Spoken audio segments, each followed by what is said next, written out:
இந்தியாவில் பொருளாதார சக்தியாக தமிழகத்தை நிலைநிறுத்துவோம் என்று முதலமைச்சர் மு க ஸ்டாலின் தெரிவித்திருக்கிறார். அண்மை செய்தியாக பார்க்கிறோம்.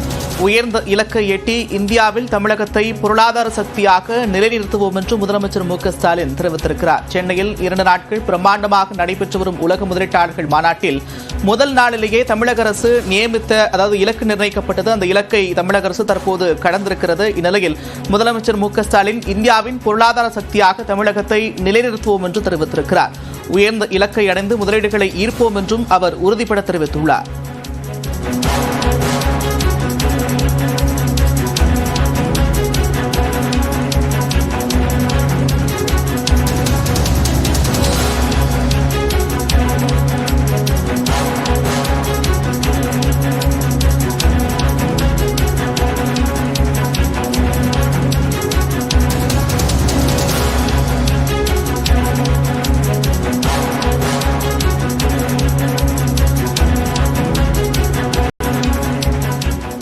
தொடர்ந்து சூப்பர் 60